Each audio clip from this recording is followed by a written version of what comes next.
வணக்கம். இன்றைய முக்கிய செய்திகள். முன்னாள் பாரத பிரதமர் டாக்டர் மன்மோகன் சிங் மறைவை ஒட்டி புதுச்சேரி கடற்கரை சாலையில் உள்ள நகராட்சி கூட்டரங்கில் புதுச்சேரி அரசு சார்பில் அஞ்சலி செலுத்தும் நிகழ்வு நடைபெற்றது. இதில் அலங்கரித்து வைக்கப்பட்டிருந்த முன்னாள் பிரதமர் மன்மோகன் சிங் திரு உருவப்படத்திற்கு துணைநிலை ஆளுநர் கைலாஸ்நாதன், முதலமைச்சர் ரங்கசாமி ஆகியோர் மலர் தூவி அஞ்சலி செலுத்தினார்கள். தொடர்ந்து சபாநாயகர் செல்வம், அமைச்சர் லட்சுமி நாராயணன், அரசு கொறடா ஆறுமுகம், சட்டமன்ற உறுப்பினர் லட்சுமிகாந்தன் உள்ளிட்டோர் மலர் அஞ்சலி செலுத்தினார்கள்.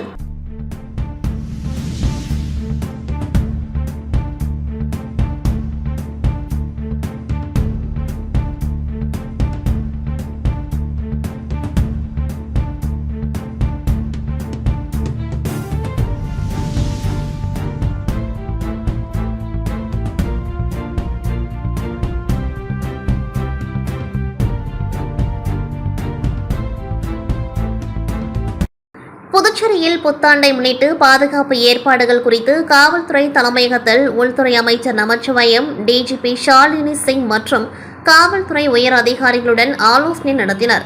ஆலோசனைக்கு பிறகு செய்தியாளர்களை சந்தித்த உள்துறை அமைச்சர் நமச்சிவாயம், புத்தாண்டை முன்னிட்டு பாதுகாப்பு ஏற்பாடுகள் மற்றும் போக்குவரத்து குறித்து ஆலோசனை செய்யப்பட்டது. புதுச்சேரியில் புத்தாண்டு பாதுகாப்பு பணியில் 2000 காவலர்கள் மற்றும் 500 தன்னார்வலர்கள் ஈடுபட உள்ளனர். கடற்கரையில் கொண்டாட்டங்களுக்கு வருபவர்களுக்கு 10 இடங்களில் வாகன நிறுத்துமிடம் அமைக்கப்பட்டுள்ளது. கடற்கரை சாலையில் இரவு 12:30 மணி வரை மட்டுமே கொண்டாட்டங்களுக்கு அனுமதி அளிக்கப்பட்டுள்ளது. ஜனவரி 11ஆம் தேதி துணைநிலை ஆளுநர் தலைமையில் தலைக்கவசம் அணிவது குறித்து மாபெரும் விழிப்புணர்வு பேரணி நடைபெற உள்ளது. ஜனவரி 12ஆம் தேதி முதல் புதுச்சேரியில் இருசக்கர வாகன ஓட்டிகள் கட்டாயம் தலைக்கவசம் அணிய வேண்டும், மீறினால் ₹1000 அபராதம் விதிக்கப்படும் என்றார். மேலும் பேசியவர், வரும் பொங்கல் பண்டிகைக்குள் காவலர்களுக்கு தேர்தல் பணிக்கான அலவன்ஸ் மற்றும் யூனிஃபார்ம் அலவன்ஸ் வழங்கப்படும் என்றும், காலியாக உள்ள 70 காவல் உதவி ஆய்வாளர்கள் பணிக்கான அறிவிப்பு 2 தினங்களில் வெளியிடப்படும் என தெரிவித்தார். வருகின்ற புத்தாண்டை எதிர்கொண்டு வருகின்ற சுற்றுலா பயணிகளுக்கு பாதுகாப்பு ஏற்பாடுகள் எந்தெந்த வகையிலே செய்யப்பட்டிருக்கின்றது, போக்குவரத்து நெரிசலை தவிர்ப்பதற்கு எத்தகைய நடவடிக்கை எடுக்கப்பட்டிருக்கின்றது என்பதை போன்ற பல்வேறு விஷயங்கள் இதிலே ஆராயப்பட்டது. அது மட்டுமில்லாமல் காவல்துறையில் கடந்த காலங்களில் இருக்கின்ற காலி பணியிடங்களை நிரப்புவது, நம்முடைய காவலருக்கு கொடுக்க வேண்டிய இந்த அலவன்சஸ், குறிப்பாக யூனிஃபார்ம் அலவன்சஸ், காம்பன்சேட்டரி பே, இப்படி போன்ற பல்வேறு விதமான காவலருக்கு கிடைக்க வேண்டிய இந்த நியாயமான அந்த தொகைகள் கிடைப்பதற்கான ஆலோசனை. அது மட்டுமல்லாமல் நம்முடைய சுப்ரீம் கோர்ட் உத்தரவின் அடிப்படையிலே பொதுமக்கள், வாகனங்களில் செல்லுகின்ற பொதுமக்கள், 2 சக்கர வாகனங்களில் செல்பவர்கள் தலைக்கவசம் அணிய வேண்டும் என்று அதனுடைய கோர்ட்டினுடைய அந்த உத்தரவை அமுல்படுத்துவது போன்ற பல்வேறு விஷயங்கள் இந்த கூட்டத்திலே விவாதிக்கப்பட்டது. புதுச்சேரியில் பெட்ரோல், டீசல் மீதான மதிப்பு கூட்டுவரி பெட்ரோல் 2.44% மற்றும் டீசல் 2.57% உயர்த்துவதற்கு துணைநிலை ஆளுநர் கைலாஸ்நாதன் அனுமதி வழங்கிய நிலையில் அதற்கான அறிவிப்பு புதுச்சேரி மாநில அரசிதழில் வெளியிடப்பட்டுள்ளது. அதன்படி பெட்ரோல், டீசல் விலை உயர்வு வரும் 1ஆம் தேதி முதல் நடைமுறைக்கு வர உள்ளது. இந்த வரி உயர்வு புதுச்சேரியின் அனைத்து பிராந்தியங்களிலும் பெட்ரோல் மற்றும் டீசலுக்கு லிட்டருக்கு ₹2 கூடுதலாக உயர்த்தப்பட இருக்கின்றது. புதுச்சேரியில் பெட்ரோலுக்கான வாட் வரி 14.54 16.98%, காரைக்காலில் 15.79% 16.99% உயர்த்தப்படுகின்றது. டீசல் விலை புதுச்சேரியில் 8.65% 11.22%, 8.66% 11.23% காரைக்காலில் உயர்த்தப்பட்டுள்ளது. தற்போதைய நிலவரப்படி புதுச்சேரியில் பெட்ரோல் விலை லிட்டருக்கு ரூபாய் 94.26ஆகவும் காரைக்காலில் 94.3ஆகவும் உள்ளது. அதேபோல் டீசல் விலை புதுச்சேரியில் ரூபாய் 84.48ஆகவும் காரைக்காலில் 84.35ஆகவும் இருக்கின்றது. தற்போதைய மதிப்பு கூட்டு வரி அதிகரிப்பின் மூலம் பெட்ரோல் டீசல் விலை சராசரியாக 2 ரூபாய் விலை உயர்த்தப்படும். எரிபொருளின் மீதான கலால் வரியை மத்திய அரசு குறைத்த பிறகு நவம்பர் 2021ஆம் ஆண்டு பெட்ரோலுக்கு லிட்டருக்கு வாட் வரி 7% புதுச்சேரியில் குறைக்கப்பட்டிருந்தது. இது அரசாங்கத்தின் வருவாயில் ரூபாய் 100 கோடி குறைந்தது. இதனை ஈடுகட்டும் வகையில் வாட் வரி உயர்த்தப்பட்டிருப்பதாக தகவல் வெளியாகியுள்ளது. பாட்டாளி மக்கள் கட்சி சார்பில் புத்தாண்டு சிறப்பு பொதுக்குழு கூட்டம் புதுச்சேரி அடுத்த விழுப்புரம் மாவட்டம் பட்டானூர் பகுதியில் உள்ள தனியார் மண்டபத்தில் நடைபெற்றது.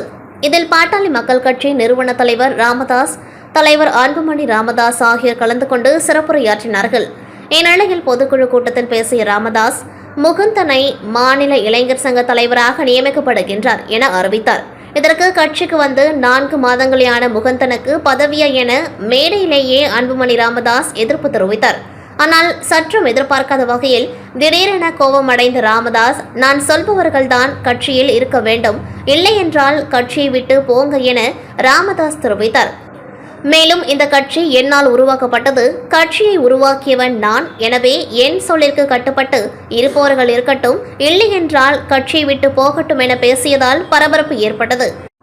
இந்நிலையில் அன்புமணி ராமதாஸ் கோபத்தில் மைக்கை தூக்கி எறிந்தார். பின்பு சென்னை பனையூரில் எனக்கு ஒரு அலுவலகம் வைத்துள்ளேன், அங்கே என்னை வந்து பார்க்கலாம் என கூறி அவரது செல்போன் எண்ணை மேடையிலேயே கூறினார். இது மேலும் பரபரப்பை ஏற்படுத்தியது. பொதுக்குழு மேடையில் ராமதாஸ் மற்றும் அன்புமணி ராமதாஸ் இடையே கருத்து வேறுபாடு காரணமாக கட்சியினர் கலக்கமடைந்தனர். கடலூர் வெள்ளி கடற்கரையில் தூய்மை பணிகளை கடலூர் மாவட்ட ஆட்சியர் துவக்கி வைத்தார். கடலூர் மாவட்டத்தில் ஒரு மாநகராட்சி, 6 நகராட்சி, 14 பேரூராட்சி, ஊராட்சி, 683 பஞ்சாயத்து இவைகளில் இன்று தூய்மை பணிகளை மாவட்ட ஆட்சியர் துவக்கி வைத்தார். கடலூர் மாவட்டத்தில் இன்று தூய்மை பணிகள் மேற்கொண்டு வருகின்றது. மாதத்தில் 2வது சனிக்கிழமையும் 4வது சனிக்கிழமையும் சுற்றுப்புற சூழ்நிலையை சுத்தமாக வைத்திருக்க இந்த மாஸ் கிளீனிங் என்று சொல்லப்படும் தூய்மை பணிகள் மேற்கொள்ளப்பட்டு வருகின்றன. கடலூரில் மாவட்ட ஆட்சியர் CB ஆதித்யா செந்தில்குமார் IAS அவர்களும், மாநகராட்சி ஆணையர் அனு IAS அவர்களும், மாநகராட்சி மேயர் சுந்தரி ராஜா அவர்களும், துணை மேயர் தாமரை செல்வன், மாநகராட்சி மாமன்ற உறுப்பினர் அகஸ்டின் அவர்களும் பங்கேற்றனர். கடலூர் சில்வர் பீச்சில் இன்று மாவட்ட ஆட்சியரும் ஆணையரும் மேயர் துணை மேயர் இணைந்து குப்பைகளை அகற்றும் பணியில் ஈடுபட்டனர். 100க்கும் மேற்பட்ட துப்புரவு தொழிலாளர்கள் முழு வீச்சில் சில்வர் பீச்சில் குப்பைகளை அகற்றும் பணியில் ஈடுபட்டனர். இது ஒவ்வொரு மாதமும் 2வது சனிக்கிழமை மற்றும் 4வது சனிக்கிழமைகளில் இந்த மாஸ் கிளீனிங் நடைபெறும்.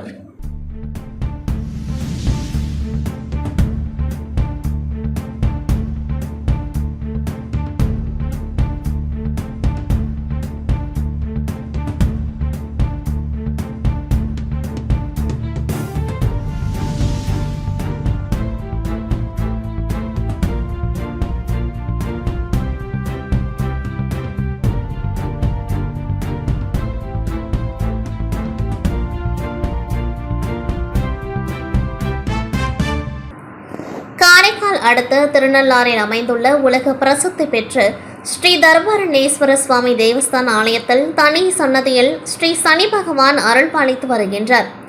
இங்கு தற்பொழுது பள்ளிகளுக்கு அரையாண்டு விடுமுறை, தொடர் விடுமுறை காரணமாக சனிக்கிழமையான இன்று ஆயிரக்கணக்கானோர் சுவாமி தரிசனம் செய்ய குவிந்துள்ளனர்.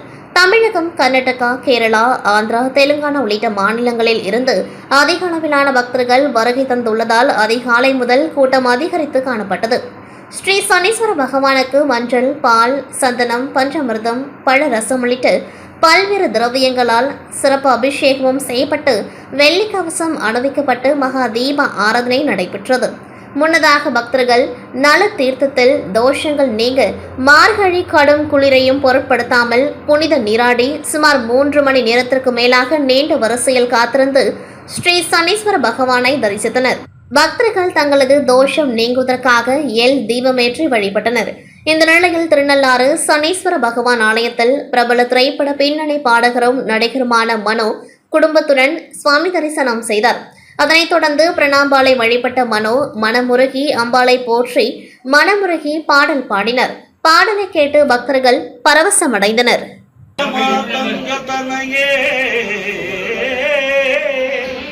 जय नीलोत्पलच्युते जय संगीत रसिक प्रिये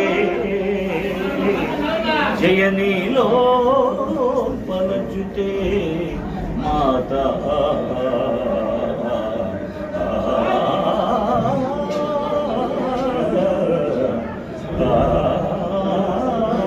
जय जगत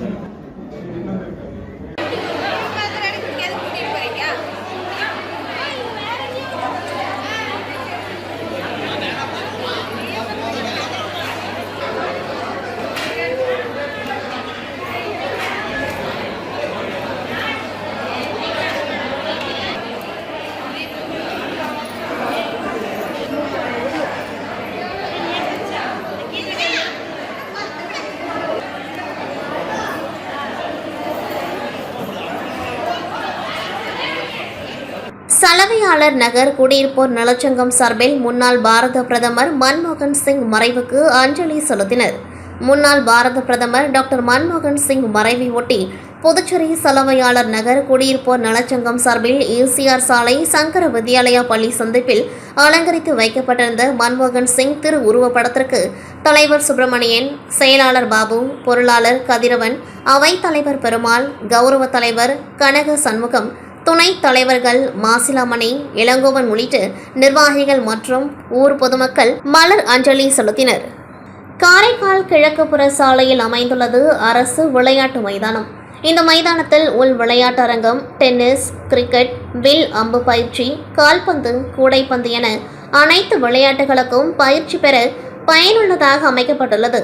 மேலும் தடகள பயிற்சி பெற ஓட்டப்பந்தயம், நீளம் தாண்டுதல், உயரம் தாண்டுதல் பயிற்சிகளுக்கு தினந்தோறும் விளையாட்டு வீரர் வீராங்கனைகள் சிறுவர்கள் முதல் பயிற்சி செய்து வருகின்றனர். கடந்த பெஞ்சல் புயல் காரணமாக பெய்த கனமழையில் பயிற்சி செய்யும் இடமானது மழைநீர் தேங்கி புதர்மண்டியாகி முற்றிலும் சிதிலமடைந்தது. இந்நிலையில் உடற்பயிற்சிக்கு வரும் விளையாட்டு வீரர் வீராங்கனைகள் சிறுவர்கள் மற்றும் அவர்களின் பெற்றோர்களும் ஆர்வமுடன் சுத்தம் செய்யும் பணியில் ஈடுபட்டனர்.